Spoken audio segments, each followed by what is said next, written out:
Hello, I am Mackenzie and I work for the Lower Platte South NRD, and I am excited to be with you today on a field trip virtually, coming at you from the Lincoln Saline Wetland Nature Center. Say that 5 times fast. So I'm going to go ahead and turn the camera so you can see what we're looking at today. Here we go. This wetland, the NRD does have a conservation easement on, and we own it. It is a saline wetland, which means that it does have some areas that have some salt water, or it is salty.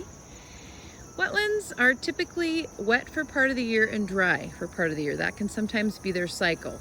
This wetland does still have some water. You can see it clear out there past the green vegetation or plants. And that's really nice for all the animals that are out here living in the wetland. So let's talk about all this green vegetation you see here. It is very, very tall. These are actually cattails. And if I were down next to them, they would be taller than me. And if I started walking through them, you would probably lose sight of me. So we're not gonna do that. But cattails will grow all summer long, and then towards fall, they will begin to put on their seed heads, which look like long brown hot dogs. And from there, they'll seed out once they get that seed head on them. So welcome to the wetlands. All right, I have walked in further into a different part of the wetland, and you can see that there is way less water in this portion because we've got a lot of dry land here. And here's Adam, and Adam's been down here dipping. Hi, Adam. Hey. And he has something right off the bat that he wants to show us. What have you got? Check it out. This is a little cricket frog. I say little, but it's actually pretty close to fully grown. They don't get very big. They're one of the smallest frog species in Nebraska. And we have some small, got a couple small bullfrogs too, which are the biggest frog species in Nebraska. Hello, buddy. Isn't he cute? All right, let's see what you got in your tote that you've captured too, Adam. All right. Well, we'll start with a big old tadpole. We'll go with this one. This one doesn't have any development yet. So this is a baby bullfrog tadpole. It does have some little T-Rex legs right there. And did you know, Adam, how long does it take for a bullfrog? Sometimes it can take up to 2 years for them to go from the tadpole phase to the adult phase. So this one's probably maybe a year old. And if you were to feel him, show us the next one, please. He would feel so soft, almost like jelly. They're awesome. I love tadpoles. Hello, good buddy. How are you? Can you see those little tiny legs there? A little bit better. I'm gonna try and shoot a little bit. So this is a different one. And you wanted to show them his little tiny legs. Bitty leg right there. Yep, leg bud's starting. And who else have you got then? Have you got one that's even further? Oh yeah, it's like a complete life cycle. Oh my gosh, look at this, you guys. How awesome. So you can see he's got front, back, and still part of his tail. Tail. So this is a great find. Thanks, Adam. You're welcome. And we still have one more, 2 more actually. Oh. So this one, the tail is almost completely gone. And at this point in their lives, they're not using their gills underwater anymore. They're breathing air with the lungs. Oops. Hi, let me zoom in a little bit on you. You are just so cute. I love all of you this morning. And I should mention they're moving a little bit slower because it is a nice, cool morning. So Adam and I kind of lucked out. This guy, you can just barely see the bottom of his tail. So awesome. What else you got in there? This next thing Adam's going to show is my absolute favorite. Could it be this? Hello! Hello! Look at him. Adam, what is this? This is a crayfish. Oh my gosh. And they have these pinchers here for defense. You know, they could pinch a predator if it was trying to get eaten, but they also sort of use it as little hands to feed themselves sometimes. Look at him. And I should mention, when we were out here in the spring, they were itty bitty, like the size of your fingernail, so tiny. Yeah. So they have developed a lot in the last 3 months since we were here. That's very cool. Anything else? I think you've got one more thing in there. Yeah, it's tiny. Well, there's a water boatman. Yep. Or I believe this is called a back swimmer. They swim upside down if I can get it. Well, you know what? I can just get him in the water too, if that helps. Oh, there he is. Oh. He's a jumper. Yeah, so that's the top of them, but when they swim in the water, go ahead and put him down. Actually go upside down. There! Back swimmer. Nice. Oh, and last but not least, there's this really cool swimmer right there. I don't know if you can see him swimming. Yep, we got it. That is a damselfly nymph. Get him in the middle of my hand there so you can see him a little better. And so they'll develop into an insect that looks a little bit like a small dragonfly. But they are also predators, catching other smaller insects and eating them. They have another very important part of the food web out here in the wetland.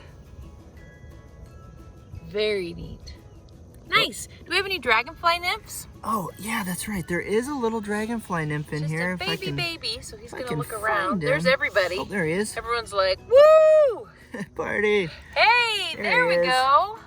A little bit chunkier than the damselfly nymph. So what I love about dragonflies is they start, I don't think a lot of people know this, but they actually start in the water. And this is a baby or a larvae dragonfly. And they will grow, grow, grow. And then eventually they will turn into the flying insects that we know and love that are so pretty. And I really like dragonflies because they eat mosquitoes, among other things. And I love how this one is like posing. Hey, hey, what do you say? Totally looking at you guys, saying that you wish they were here on a field trip with us. I know. Amazing discoveries. Hey, look, there goes some geese. Bye, buddies. One thing I wanted to show you is there are some awesome tracks. This track, this first one, take a look at it. We can tell that it's canine. How can we tell that? Because the nails are out on the very top of it. So anytime you see nails out like this, you know it's some sort of canine track. Now, this could very well be a dog that was down here. Think about other canines that might always have their nails out. Coyotes would be one of them. Here's another track right here for you. Any guesses? This is a raccoon track. We actually have a lot of little raccoon tracks. And then over here, see this one? Deer. These are some deer tracks. And here's some more little raccoon tracks over here, if you can see those. There they are. And then another cool thing we discovered today is this skull. And Adam and I kind of took a closer look at it. I'm gonna roll it over for you. I'm being brave for you guys. Has some teeth, and it's very small, and that was another reason why I wanted to put my finger down there for you so you could see the size of it. Our guess is that this is some type of a muskrat skull. So very cool finds today. Okay, so Adam and I are out here walking in the wetland, and we spot this up in a tree. I don't know if you guys can see that clear up there, but that is a heron perched up in that tree, that little thing right on the top tip. Hello, Mr. Heron. Right, Adam and I have hiked in a little bit further to a different part of the wetland, and you can see that red bridge over there. It's a historic bridge that we actually had brought into this property. It's really cool. I love it. But one of the things I want you to notice here is the water looks different. You can definitely see some algae growing on it. More of the cattails like we saw before, but right in front of us, I'm going to try and zoom in for you. You see that mound right there? There it is. That is what Adam and I believe to be a tiny little muskrat house. You can kind of see it built up, made of some mud, and cattails and sticks and whatever else they could find. So very cool to see tiny little muskrat house out there. Okay, as I mentioned, Adam and I are at a different part of the wetland. There is the red bridge that I just showed you, but we wanted to take a minute to pause and show you this. This is the other side of the wetland, across from where the water was with the muskrat house. And you can see very dry over there. It is dry, and it almost looks white on top. And remember when I mentioned that this wetland is a saline or salty wetland? And so that's what you're seeing. That's the white that has dried on top of the soil. And then this is really cool. It stands out almost perfectly here. Definitely some sort of wildlife trail. Some animal is using this to go back and forth, and it's very clear. And over here, Adam pointed out to me, is a groundhog hole. So there's a groundhog living in there. Adam has seen him pop his head in and out of there before, but I don't think we're going to be so lucky today. So very cool find that I wanted to be sure and show you. Hey, thanks for exploring with us today. We had a great time on the field trip with you. I do want to say that we wish we would have been with you in person. We miss seeing you. Of course, we miss all your teachers too. So stay safe. Thanks for making discoveries with us on this field trip today. We had a good time, and catch you later. Bye, Adam. Thanks for exploring. See ya.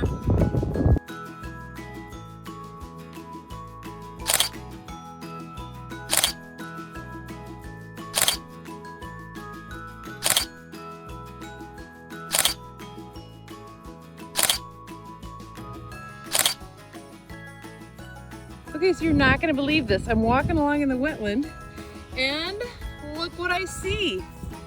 Very ironic since we just saw one of these up at Platte River State Park, also dead. So take a look at its tail, take a look at its mouth and nose. There you go.